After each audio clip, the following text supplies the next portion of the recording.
Kalau umat Islam ini diperkenalkan dengan ilmu pengetahuan seperti pada eranya, pada masa kejayaannya, umat Islam ini pasti akan menguasai seluruh isi bumi ini, mulai dari geopolitik, geoekonomi dan sebagainya, pasti akan dikuasai. Kalau ingin melemahkan umat Islam, berikan dia mimpi-mimpi politik, lalu kemudianlah lahir gerakan-gerakan politik dengan berepisentrum di Timur Tengah. Keluar mimpi-mimpi pan-Arabisme, keluar mimpi-mimpi pan-Islamisme, yang kemudian melahirkan Hizbut Tahrir, Ikhwanul Muslimin, yang kemudian betul-betul menjebak kita ke dalam tengah pertempuran-pertempuran kebencian satu sama lain. 25 orang yang mengkonversi agamanya ini ke dalam Islam pura-pura. Saya katakan pura-pura karena Philip Hurikiti juga menggunakan kata-kata tanda kutip, quote unquote, pura-pura menjadi Islam hanya ingin mengetahui lemahnya orang Islam. Karena apa? Ternyata mereka mempelajari sejarah juga, bahwa umat Islam pernah berperang sesama umat Islam karena persoalan politik. Umat Islam membunuh umat Islam yang lain karena persoalan-persoalan politik. Ini dipelajari betul oleh mereka. Dan mungkin kalau kita yang baca Tarikh At-Tabari, Imam Suyuti, Tarikhul Khulafa, Ibnu Mas'udi, Ibnu Athir, Ibnu Kathir, dan banyak kitab tarikh selalu menceritakan tentang kemelut-kemelut awal di dalam perpolitikan di Madinah after the Prophet era, setelah pasca kenabian. Kisah awal dari konflik politik di Madinah itu terjadi ketika Nabi Muhammad wafat. Jenazahnya belum dimakamkan, baru wafat 3 hari 3 malam. Ini diceritakan dalam Tarikh At-Tabari. Dikatakan jenazahnya Kanjeng Nabi ini belum dimakamkan, ada 2 sahabat sudah mau tempur, sudah mengeluarkan pedang, sudah menghunuskan pedang, yaitu Sayyidina Umar dan Sa'ad bin Ubadah. Ini adalah perpecahan politik paling awal pasca kenabian. Dan kaum muhajirin serta kaum ansor yang solidnya luar biasa pada zaman Nabi, pada akhirnya terpaksa berhadapan. Yang satu berada di pihak Sa'ad bin Ubadah, yang satu berada di pihaknya Sayyidina Umar. Lalu kemudian Sayyidina Abu Bakar yang sedang merawat jenazahnya Nabi dipanggil, Abu Bakar, kamu lihat itu, Umar dan Sa'ad sudah mau berantem habis-habisan. Kaum muhajirin pecah dengan kaum ansor. Ini kamu harus hentikan, kalau tidak Madinah ini akan selesai di sini.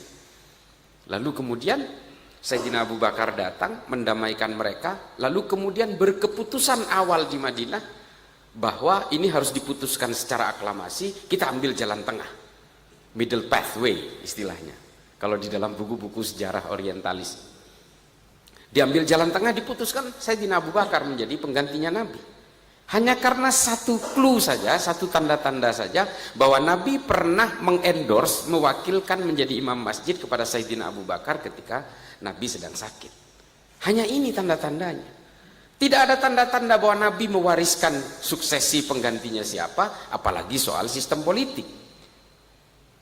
Nah, sejarah-sejarah seperti ini yang kemudian dipelajari oleh orang-orang ini supaya orang Islam ini terpecah belah. Artinya Islam ini akan terpecah belah karena persoalan-persoalan politik. Dan kita kemudian tahu, ini saya diserang habis-habisan karena mengungkapkan sejarah ini. Sayyidina Utsman juga dibunuh oleh sesama orang Islam.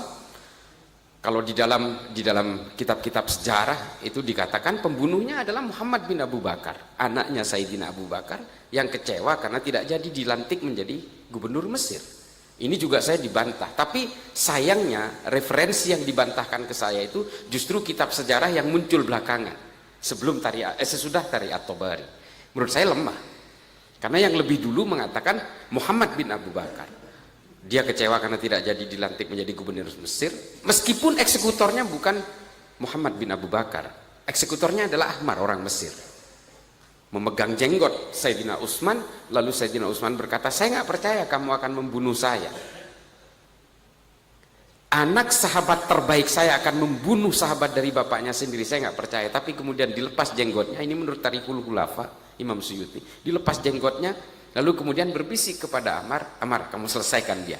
Lalu ditikam Sayyidina Utsman, bersimbah darah beserta Al-Quran yang sedang dibaca. Sebrutal itu, brutal.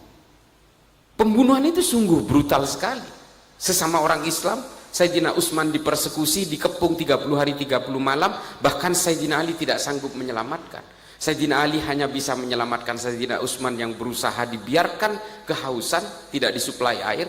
Sayyidina Ali berhasil menyelundupkan 2 gentong air ke dalam rumahnya. Lalu kemudian memerintahkan Sayyidina Hasan dan Sayyidina Ali untuk menjaga pintu depannya. Tapi Ammar dan Muhammad bin Abu Bakar nyelonong lewat pintu belakang. Lalu kejadian yang saya ceritakan tadi terjadi. Gara-gara apa ini semua? Seorang Sayyidina Utsman yang sangat suci, dikenal sangat suci karena berhasil membuat kodifikasi Al-Quran seperti 30 juz yang kita kenal hari ini. Kurang apa coba? Tapi dibunuh. Karena apa? Persoalan politik. Setelah itu terjadi pembunuhan berikutnya. Sayyidina Ali dibunuh oleh siapa? Abdurrahman bin Muljam At-Tamimi. Ini bukan orang sembarangan. Dulu dia adalah pasukannya Sayyidina Ali dalam perang melawan Muawiyah bin Abu Sufyan. Dia kecewa karena Sayyidina Ali menerima arbitrase damai ketika pasukan Muawiyah terdesak. Lalu sebagian orang ini menjadi desersi dari tentaranya Ali. Lalu dia memilih menjadi satu kelompok sendiri yang kemudian kita kenal sebagai Khawarij. Salah satu dari Khawarij ini adalah jagoannya, premannya bernama Abdurrahman bin Muljam. Dia hafidz Quran 30 juz. Semua kitab sejarah mengatakan itu. Puasa Senin Kemisnya tidak pernah lowong. Tidak pernah lowong. Sholat sunnahnya pun tidak pernah lowong. Tapi kemudian dia memenggal leher Sayyidina Ali di Masjid Jami di Kufah di Irak ketika Sayyidina Ali menjadi imam sholat subuh pada rakaat pertama sujud pertama. Allahu Akbar, dipenggal leher Sayyidina Ali. Meneriakkan takbir. Sampai kemudian dalam Tarihul Hulafa diterangkan, sampai dibakar hidup-hidup, dia tetap tidak mau mengaku salah. Karena persoalan apa? Politik. Politik semua. Lalu kemudian kita dihiasi dengan perang-perang sesama orang Islam. Perang Jamal, perang Siffin, perang Hurrah, perang Zab. Ini perang sesama orang Islam. Jumlah korbannya ribuan. Bahkan dalam perang Hurrah yang dilakukan oleh Yazid bin Muawiyah bin Abu Sufyan, itu bahkan kurang lebih sekitar puluhan sahabat Nabi terbunuh di dalam perang itu. Ini adalah orang-orang yang tidak setuju dengan kepemimpinan Yazid, karena Yazid ini melanggar perjanjian. Karena orang-orang Madinah pada saat itu tidak mau Bani Umayyah ini dinasti, harus berbasis aklamasi. Lalu kemudian perempuan-perempuan yang tidak punya suami diperkosa, melahirkan 1000 lebih anak haram. Ini diterangkan dalam kitab-kitab tarikh. Saya nggak takut untuk dibantah karena saya punya referensinya. Dan ini terjadi semua apa? Brutalitas ini terjadi karena apa? Kok tega gitu dalam satu keimanan? Waktu itu belum ada cabang-cabang, masih satu saja. Masih betul-betul berbasis Al-Quran dan Sunnah. Karena persoalan-persoalan politik, semuanya persoalan politik. Lalu kemudian pembunuhan-pembunuhan berikutnya terjadi. Sayyidina Hasan, Sayyidina Husain, Ibrahim, Muhammad, cicitnya Sayyidina Ali, semua dibunuh dengan secara brutal. Dan bahkan peperangan demi peperangan terjadi di Bani Umayyah, Bani Abbasiyah, sampai ke Kekaisaran Utsmani. Karena apa? Karena ambisi-ambisi politik semua. Ini kemudian dipelajari, oh kalau orang Islam ini ingin dipecah belah dan gampang dihasut, udah kasih aja mimpi-mimpi politik. Dan itu hari ini kita alami. Hari ini kita alami.